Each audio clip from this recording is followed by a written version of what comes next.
Colorado is really cool, and it's mostly where all of the cowboys and cowgirls roam. We're just country people. The town of Colburn is a quaint, quiet little town with that honorable Code of the West type atmosphere.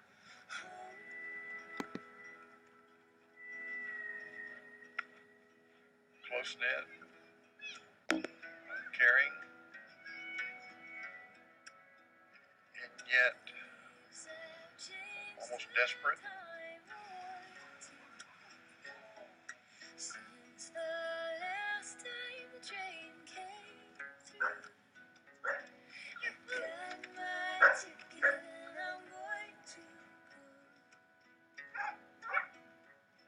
This is my treehouse. This is my table that I built, and this is the carpets that I found in our shed, and so I just put it in here. And sometimes I sit here when I'm like sad or if I'm angry, if I get a bad grade in one of my classes because I'm not doing really good. Our home is a two-family unit. And my daughter lives with us and her family, and my husband. You're finding out more and more that the kids come back to the parents and they live, and that's about how you make it.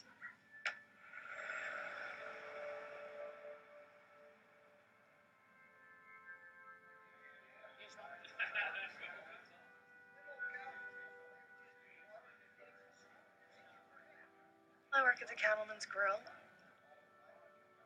I've never received government assistance, but I went down there and I was going to try to get food stamps. They turned me away.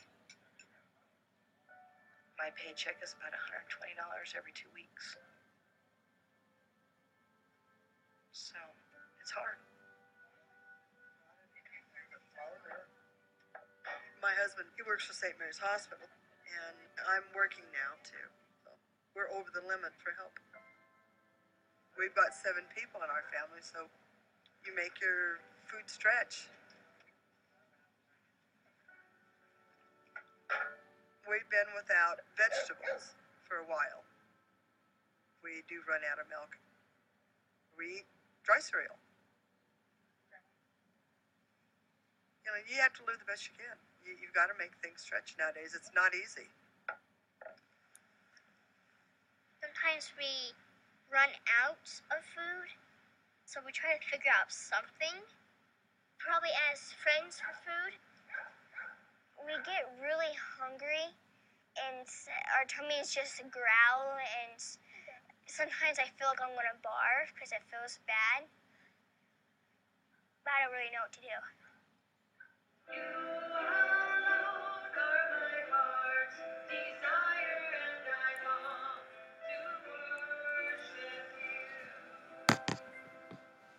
title of the message this morning is Church and Community.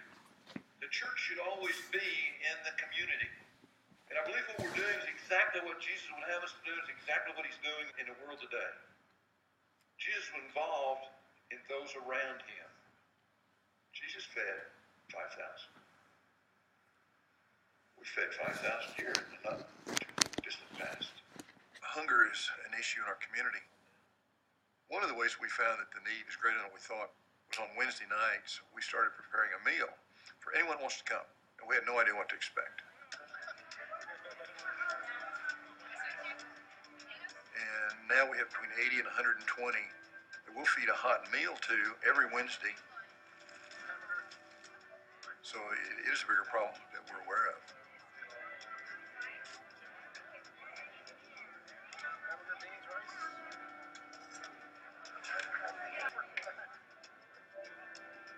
I think when people hear the term hunger, they still imagine a skinny, undernourished human being. They see the pictures of famine victims from sub-Saharan Africa. That's the image that we carry around.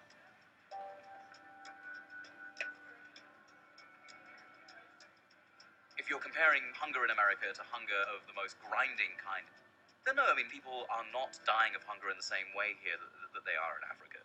But that's about the best that you can say. it's a problem that people are ashamed of acknowledging.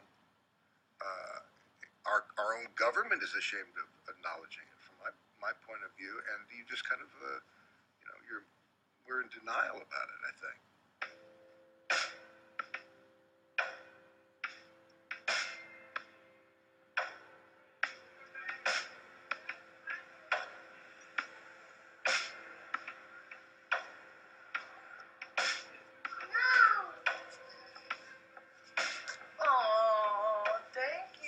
Hunger is right here in the United States. It could be right next door, and you would never know because people are too afraid to talk about it.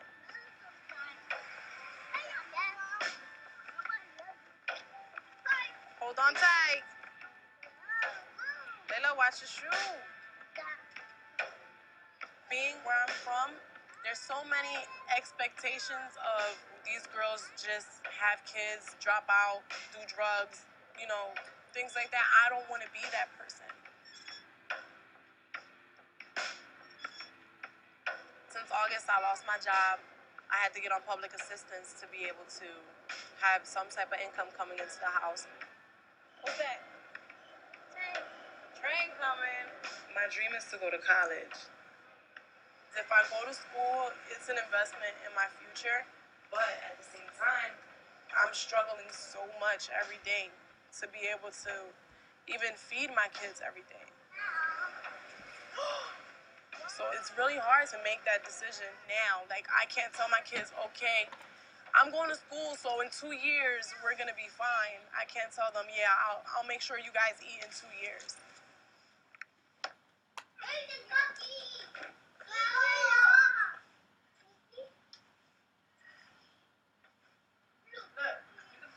All my life, I know what it's like to eat oodles and noodles 7 days a week, 3-4 times a day, because that's all we had, and cans of Chef Boyardee. And when I had my children, I said I would never, ever let them taste it, just because that was my breakfast, lunch, and dinner. But life brings you situations and circumstances, and it's up to you to be able to deal with it and find a way to get through it. A survey from the U.S. Department of Agriculture reports 1 in 6 Americans say they don't have enough to eat. Last year, nearly 30% of U.S. families were classified as food insecure. Food insecurity is this idea that you don't know where your next meal is coming from. You have no idea how you're going to manage to find that food or afford that food. And when 50 million Americans don't have that power, that's a very dark indication of where we are.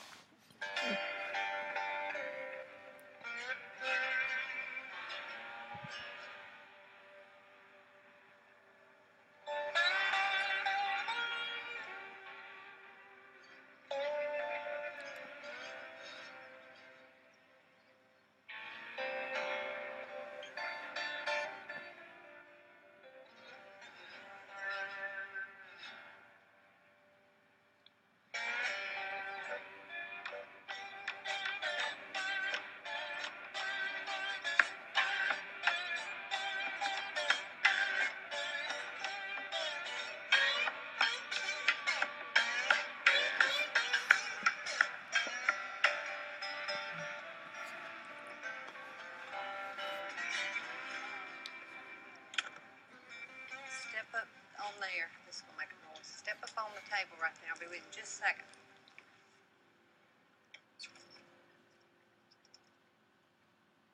What grade you in? Second? You're in the second grade? How old are you? Fixing to be 8. All right, and you got asthma? Okay, do you ever have problems with shortness of breath when you're outside playing or anything? Okay. What'd you eat for breakfast this morning? You didn't eat breakfast this morning? Okay. When you get home in the afternoon to eat a snack, what do you eat? Chips. What else, baby? What do you drink? Pops. Okay. Do you have any other snacks besides chips you could eat? Huh? Kisses? Cookies? Cookies and chips? Okay. Maybe you could ask Mom to start buying you some carrots and some celery and maybe some apples. You can slice some apples up. That'd be good. A lot of people think there is a yawning gap between hunger on the one hand and obesity on the other. In fact, they're neighbors. And the reason that they happen often in the same time and often in the same family and the same person is because they are both signs of having insufficient funds to be able to command food that you need to stay healthy.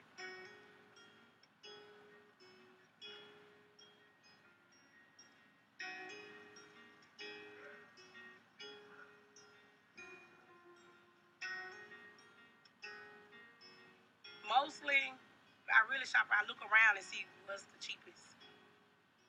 You have fruit are very high, and you got chips that's 35 cents a bag. So I say, okay, I'm not gonna get some fruit. I'm gonna get some chips.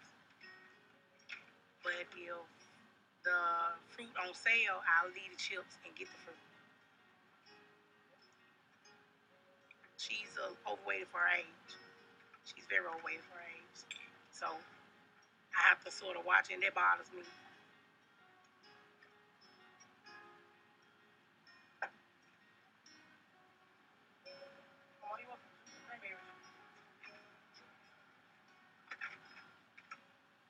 If you look at what has happened to the relative price of fresh fruits and vegetables, it's gone up by 40% since 1980 when the obesity epidemic first began.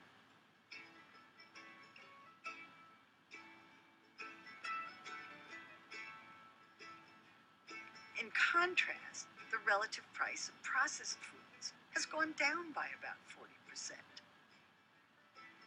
So if you have only a limited amount of money to spend, you're going to spend it on the cheapest calories you can get. And that's going to be processed foods. This has to do with our farm policy and what we subsidize and what we don't. Look out, Mom. Look out, Paul. Getting that horizon. Something's out there kicking up dust. Always coming. The subsidy system that we now have actually started back in the 1930s during the Great Depression. Farmers were the first to be hit hard when the economy went bad. There was a lot of pressure to put some sort of government assistance forward to help them get a decent price at harvest time for their crops. The programs in the Great Depression, of course, were emergency programs. The idea was if we could, on a temporary basis, help support the prices of farm products, that would get through this difficult period. And then we would let the market take over, except we never let the market take over.